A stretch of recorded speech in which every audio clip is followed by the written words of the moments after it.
Okay, so Dylan, tell me, I haven't got a lot of reference for this, but I've seen an incredible video of you online, and I'm kind of hoping you could relive the story for us and the listeners at home and tell us a bit about how you ended up sailing on a boat around the world, really. Yeah, yeah. Thanks, Josh, for having me on. Yeah, so I mean, for those of you that don't know, right now I live on a sailboat. I've been living on a sailboat for almost 3 years now. And before that, I was living in a van, and before that, I was traveling via backpack. And so I've been traveling now for, I guess, coming up on 6 years or 5 years. And yeah, so I first started backpacking in South America. I did a 3 month trip down there. And then from there, I went back to America. I flew to New York City and did a couple months in the Northeast. And then I bought a van and traveled around North America for almost 2 years, going up into Mexico and down in or going down into Mexico and up into Canada. And then from there, I decided that I wanted to live on a sailboat. I had my van. I couldn't stand up in my van, but I converted it myself, and it was a good place to live. For the time that I did it. And then I got to the point to where I was like, I would like some more space. So I could either buy a bigger van, get a bus, or get a boat was kind of the things that came to mind, because I wanted to keep traveling. And so I thought the boat was the most challenging thing I could do. And so I decided, I don't know, maybe in like November of, I don't think it was maybe like 2017, that I wanted to move to the Mediterranean and live on a sailboat. And then by April or May uh, of the following year, so like 6 months later, I bought my boat. So, where do you think the drive comes from? This need to kind of like want to keep traveling. I don't know. I mean, it comes and goes. If you travel full time, then you'll know that there's times when you want to stop traveling and stay in one place for a while. And I've definitely slowed down a lot with my traveling. The When I'm traveling super fast, as far as like from place to place to place, not spending a whole lot of time in one place, it can get tiring really quickly. It can also be exhilarating, but it's, traveling has its own set of challenges. And so growing up, I mean, I grew up in Kansas City, in Olathe, Kansas, and there wasn't a whole lot to do there. I mean, I was raised in Boy Scouts, so we'd go camping and whatnot, but the, there's just not a whole lot to do there. There's no mountains, there's no sea.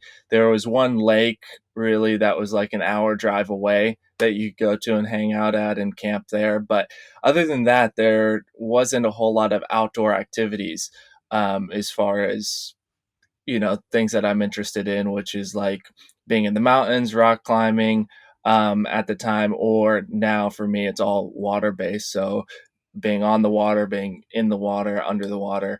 And I guess the internet probably introduced me to um, just all the amazing places around the world that there are. And I decided that I needed to see some of those places.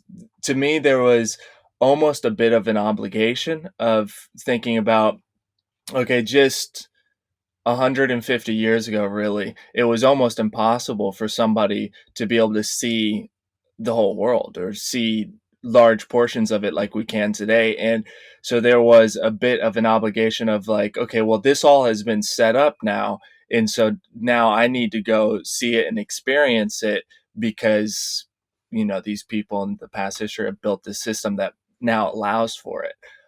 So there was part of that driver. I don't know. Maybe that's just an excuse that I used to go and travel about.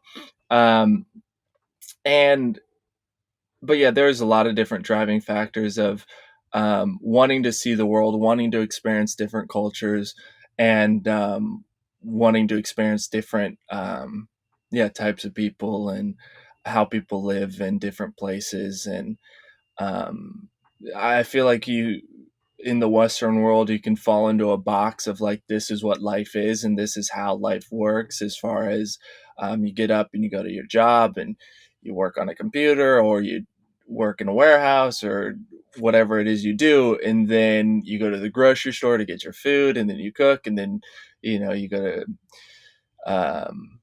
you're younger, you go to school and all that kind of stuff, and you can think that that is what life is when diff- around the world people live very differently than we do in the Western world, and it's refreshing because there are other ways to live if you want to live in a different way. And I like to see those and see that there are possibilities, and to see that people living in different ways are just as happy, if not happier, than what is standardized in the Western world. They might not have as many gadgets and things as we can acquire in the Western world, but they've got things that are important, which is family, community, something that they do as far as their occupation that engages them and gives them a sense of meaning.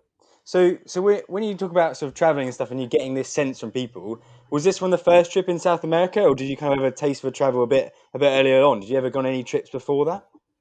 Yeah, growing up, we did a bit of traveling, not anything crazy, like just kind of family vacations.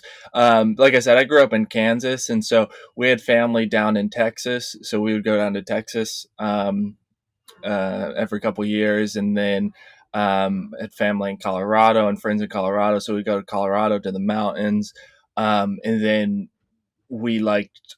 I mean, I'd been to Florida a few different times, so I'd traveled to a few different states. I took one trip to Washington at one point with my mother to visit some friends, and then um, when I was 13, my mother and we took a trip to Holland. My sister was in I don't remember what the league was called, but she played soccer, and so she had the opportunity to go to Holland and play on an international team and get in a tournament. So we went to go watch her play soccer, and then we got to explore Holland for like a week or something like that.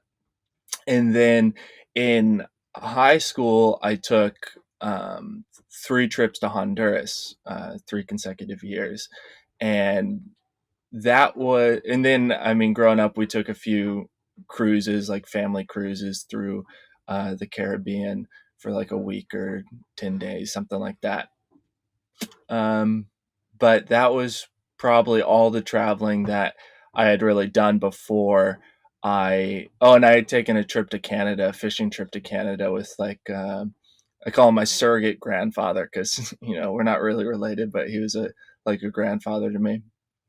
Um, and that was pretty much it before I started traveling on my own. So when you went to South America, you're really just like living out of a backpack, quite basic and stuff. And did you find that you enjoyed it more? Like, was it tough to start with, or did you kind of adapt to it, or were you just enjoying it straight away? Well, when I left for South America, I only had $1,000 and credit cards, and so I was basically broke, and so I was living as cheap as possible. And I went alone. So I first went to Paraguay because I had a friend in Paraguay and hung out with him for like a week or something like that, and then moved on to Argentina. And after I left Paraguay, I didn't know anybody, so I met people through couch surfing was the main way, and I would stay with people with couch surfing, and then hostel hopping. And I mean, it was a lot of fun. I mean, it was a blast, but it's hard. I mean, it's not an easy thing to do to travel to a country you've never been to and figure it all out. I mean, before that, I had only ever um, done a few flights in an airport by myself, right? Like I had flown to New York and back um, once or twice by myself, and I think that was the only time before flying to South America that I'd ever been in an airport alone. And so just like figuring out all the logistics of travel is really difficult. And then um, figuring out how you're going to make it work. How do you make it sustainable? How do you afford to do it? And like I said, when I first started traveling, I was basically broke. And so I had to get creative with how I was doing it. But ever since I've traveled, I've always been making videos and working. So I've always been making YouTube videos as well as doing contracted work when I could. I would fly the drone and shoot drone photos, or do photos for hostels and um, stuff like that, and kind of make money wherever I could. And then at one point, I worked on a fishing boat, um, and then eventually the YouTube channel started to take off, and that's when I was able to really kind of keep it all going. I mean, did you find like having less money forced you to be a bit more creative? Do you think it would have happened otherwise if you kind of gone out traveling with enough money? Yeah, I don't know. I mean, I like I said, I did have credit cards, so I did end up going into debt, which I was able to get out of relatively quickly once the YouTube channel started to um, gain some momentum, and I was able to pay off my debt. But I did all of that intentionally, so with because I knew that I was in the process of starting a business, and so I I knew that I was walking into debt, and that was very stressful. But um, I didn't live like extravagantly off of credit cards or anything like that. I kind of did the bare minimum um, that I needed to like stay alive and be remotely happy, but um, so that I wouldn't accrue too much debt. But yeah, I mean, when you're hungry and struggling and in need, they say necessity is the mother of all invention. It forces creativity. So it's hard to say what it would have been like had I had an income before I started traveling, but I don't know that it would have gone the way that it did. Um, yeah, I mean, when you're young and broke, you're willing to take more risks and uh, adventures that will be uncomfortable, but had you had money, you probably would have avoided. Like for example, when I hitchhiked from Argentina into Chile, and that took me about 2 days. And so one of those nights, I literally slept on the side of the road in a sleeping bag. I just walked off the side of the road behind some trees and laid down on my sleeping bag in the grass and slept there, and then woke up and kept hitchhiking. So something like that is a great experience and a great memory. It's really hard, but it's not something that I would necessarily do if I had the funds to rent a car or buy a bus ticket or something like that. Going on from this, where did you have like a point in time where it's like one idea that you moved on to kind of wanting to be in a boat, or is it just kind of like a progression of where things headed? Yeah, it's kind of just a progression. I don't even know what the seed for moving onto a boat was. It might have been meeting this man Eddie Landis. He's in his 70s, and he built his own sailboat back in the 70s. It took him a decade to build it.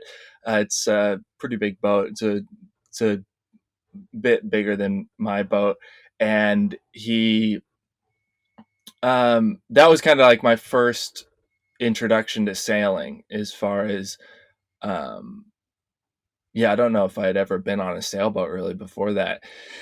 And his son Ocean was had just bought a sailboat, and he was living on a sailboat just in the harbor, because once you have the boat, if you want to live in one place, it's pretty reasonable. I mean, depending on what kind of marina you're staying in, where in the globe, you can even in America, you can stay in a harbor for less than $400 a month. But in other places in the world, it can get way cheaper than that. So the main expense is like getting the boat, but once you have that, your life can actually be quite a bit cheaper. And so I had never even really known about that, people living on boats. And so then, like I said, when I was trying to decide what I wanted to do with a bigger vehicle, um, I decided on a boat. And I was also kind of ready to get out of America for a while. I'd been there for a couple years, and was wanting to experience some other countries and other cultures. And so the Mediterranean to me seemed like a great place to learn how to sail. I was like, it's kind of like a really big lake. There's land on all sides, so nothing can go really too wrong. Yeah, I mean the Mediterranean is huge, and so like, and it can be really hard sailing. So it's a great place to cut your teeth, but it's also difficult. The weather here can be really intense. So I would tell people, yeah, I'm going to the Mediterranean to learn how to sail, basically, and they'd be like, good luck. Like, you don't know what you're getting into, and I was like, I'm gonna do it. So that's kind of how it seemed more like a natural progression. So now you're in the Mediterranean at the moment. Whereabouts are Yeah, you? You're in Greece, right? yeah, I'm currently in Greece. I've been in Greece for a while now. The country's been locked down for months now, which is crazy, but it is what it is. So what's it like locked down on a boat then? I never even imagined it. Well, I'm in a small village, which I intentionally uh, landed here. When I found out that the country was going to be locking down again, I was going to be in a city that was, the population of like 150,000. Nothing crazy big, but still a city.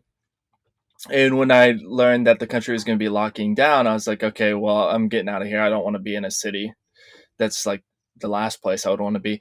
So I sailed to, it's a really big island. It's Avia. And there's a small village that I landed at. And then I've got some friends here on a boat and some locals. And so being in a village is just anytime things go bad is always much better. It's a better sense of community. People are uh, generally nicer and kinder. There's little to no crime, and everybody's more relaxed. So the police are relaxed here. All the people are relaxed here. There's no cases of COVID here, but everything's locked down because the whole country's locked down. But it's like I said, it's relaxed here, so you can still go out and explore, have fun outside, opposed to and like I said, since it's a small village, you're basically surrounded by nature. I can walk. Obviously, I'm on the sea, so I've got the sea right there, but um, I can walk down the beach down the road, and I can walk out of the village in less than 10 minutes, and then I'm you know it's not like pure raw nature, but you're out of the village. You're on a country road kind of, or take the car and go up into the mountains, or there's a waterfall that we like to go to, or one of the great things is 10-15 minute drive, there's some hot springs, so that is a lifesaver. Being stuck in one spot, at least once a week go soak in the hot springs. And I love hot springs. I mean, that was one of the best things that I've discovered while traveling is hot springs. I very fondly remember this one specific hot springs in Carbondale, Colorado. That I was there in the winter. It was like January, so everything's covered in snow. And this hot springs is kind of off a mountain highway, so it's a 2-lane road through the mountains, and there's a river going down, and there's a hot spring. So you just pull off the highway, and it's just a pull off. So you park there, and then you walk down the ridge, and then you're in the hot springs. And since it's river, you've got the snow melt coming down, so the river is freezing cold, probably below freezing. But then you've got the hot springs coming out the side, so you set the rocks and you can set the flow of the cold water and the hot water, so you can get it perfect temperature. So I would soak in the hot springs, and then get in my van, go to sleep, and then wake up, go soak in the hot springs, and then go do whatever I needed to do for the day. So let's talk about a bit. How long were you in the van for? So this is in Almost America. two You're in the van, years. It was like 20 months or something like that. really? Yeah. And how did you find that? You got any good stories of tales of the road?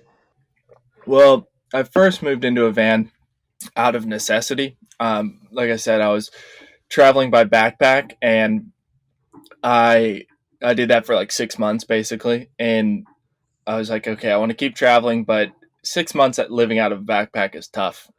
There's, you know, there's just things about it that are difficult. And I was like, I really would like to have, and I was carrying around all of my, my kit, my filmmaking kit. So it was heavy. I had two backpacks and just a pain to lug it all around. So I decided, I was like, okay, I'll buy a van and I'll convert a van. And so I was working on a fishing boat at the time, and I made enough money to buy a van. Bought the van for $2,000 out of Maine, and then lived in it for like 3 months before I actually converted it. And then drove it back to Kansas and converted it out in 1 month, and then drove around the country in that. And so that was before van living was real popular. Like I I moved in the van, and then I came across the subreddit Van Dwellers, which now I think is like well over 1 million. But when I joined it, it was like 30,000 or something like that. And so we were all like figuring out how to convert vans at the same time. And that's how I got into it. So I converted the inside of the van, I think, for $3,000. And then I bought the van for 2,000, and then just started going. Yeah, you just set off. Where did you set off from? Yeah. So, well, like I said, I started in Maine, drove around New England for a couple months. Um, so I went from Maine to New Hampshire. I ended up driving back down to New York City. I picked up a friend and we did a little road trip. Um, and so I drove my van through the city, which was crazy. And then drove up to Rhode Island, Maine, went all the way up to um, Acadia National Park, which is a beautiful national park in Maine. Went all the way up to the Allagash Forest, which is pretty much. I mean, they log up there. They've got a whole logging industry, but other than that, it's just wilderness. There's the roads up there are just logging roads. There's no other roads. Um, and so that was pretty wild. And then from there, drove down, went through Vermont, which is stunning, and then Pennsylvania all the way, well, northern New York all the way across through Pennsylvania to Kansas. Spent 1 month building out the van, and then just headed west. Went to Colorado and went all the way out to the other coast. So I drove the van from coast to coast, and then once I got out to the west coast, I spent the most of the rest of my time in the van on the west coast. So Oregon, Washington, went up into British Columbia, and then down through California to all the way down through Mexico to Cabo. So I drove the whole peninsula, and then back up and kind of did a loop to Colorado, and then back through New Mexico to California a couple different times. Um, yeah, it was a great time, really great experience. And then from there, I ended up leaving my van in California, and from California, I flew to Florida. And in Florida is where I took a 5 day sailing course, and that was in Panama City, Florida, with Jeremy from Reef Runner Sailing. And then from Panama City, drove down to Miami, and from Miami, hopped on a ship and went across the Atlantic to Barcelona, where I bought the boat. So I really love the ambition. With no sailing experience to living on a boat, it's very impressive. Yeah, it's wild. There's better ways to do it, but yeah, I mean, some people could say that's the best way because you just, immersion and you learn and you're forced to learn, but it's really hard, especially if you're, yeah, learning how to sail, learning how to live on a boat, and traveling at the same time. I would recommend picking one or two of those at a time, not all three. So, like, either learn how to sail, learn how to live on a boat, or learn how to travel, or learn how to sail and live on a boat, or know how to sail and then learn how to live on a boat and travel, but don't do all three together. It makes it really hard. The first year was like really stressful. Yeah. So now you got the hang of things. Once things ease off, have you got plans for where you want to go next? Yeah, I'll hang around the Mediterranean for a while longer, but then eventually cross the Atlantic, go to the Caribbean, sail around there, and eventually make it back to America. So it's a fair old trip. So what kind of stuff do you do on the way? I mean, I know now you're kind of spending time in the town, but I've seen you do some diving and stuff at the same time. And like when you're out on the ocean, do you have long stretches, or are you kind of stopping in lots of places as you go? Yeah, so I like being in the water a lot. So I like free diving, I like scuba diving, I like just swimming, but really diving is the more fun thing to do. Um, so I do that when I can. The thing with that is, you need somebody with you for safety, so that can hold things up depending on where I am, if I'm single handing or if I have crew out, if that crew is capable or not, as far as diving goes. And then sailing. So as far as sailing goes, longest sail I've done is from Malta to Crete, and so that's like 500 something miles, and that was almost 5 whole days at sea. And I did that with a crew of total of three of us, and then after that, I've been single handing. And so I single handed from Crete all the way up to where I am now. So I did, I think, 200 something miles. Um, Actually, I think it's more than that by myself. So the longest sail I've done by myself was like 97 miles, I think, and that was almost 20, like 18 hours, 19 hours. That was from Crete to Santorini. And yeah, so I mean, sail around. The way I make a living is via YouTube. So I've got a few different YouTube channels that I run, and I've got a team that we work on Florb, and so Florb is short documentaries on alternative styles of living. So people that live in tiny houses, vans, vehicles, overlanders, boats, yurts, anything weird and funky, generally that they built themselves is what we cover. And we've been exploring into a few other domains with that, as far as filmed Eden Project in Cornwall. And that place is amazing. So that's basically like a big biodome where they built a jungle in the middle of an old clay pit, and then they built a Mediterranean dome in that clay pit as well. So expanding into stuff like that as well. So we've got that channel, and then I've got another channel where uh, that's been mainly focused on sailing and travel and things of that nature. Yes. So Eden Project's fantastic. Eden Project I went to as a kid. I Yeah, don't know. I'm south of England, so there's kind of stuff near. I didn't realize that you came over to do any stuff sort of more my way.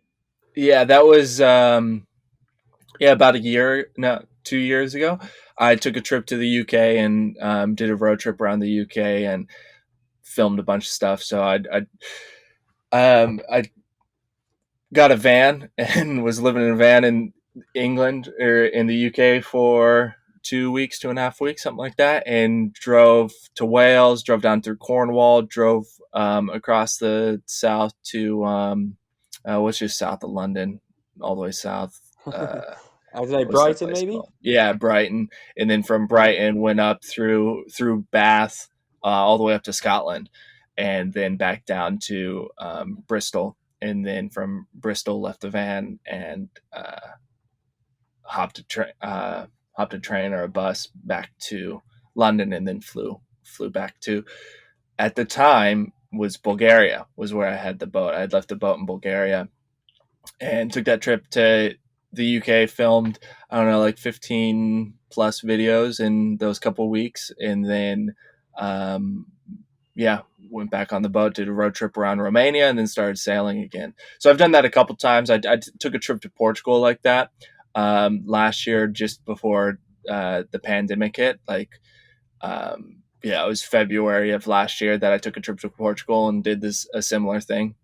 So yeah, it's interesting. I mean, do you think are you busy like that all the time, or is it kind of a mixed thing? Do you still get time to enjoy it? You get time to kind of see places and not be like, you know what I mean, like having to produce stuff. I think that would be my only thought.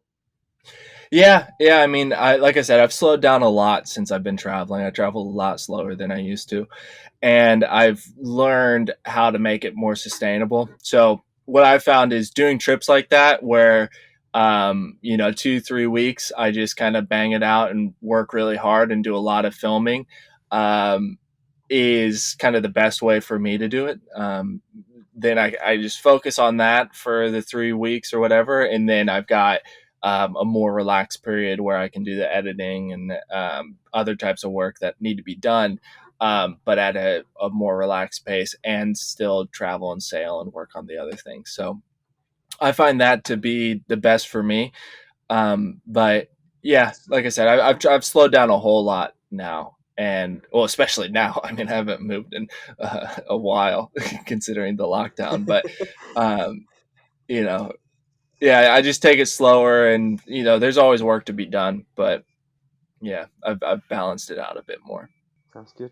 Right, so I'm going to bring the podcast to a close. I usually kind of end it around half an hour. I just want to give you the opportunity to give people maybe like the address for YouTube or your Patreon or anything if people want to find you.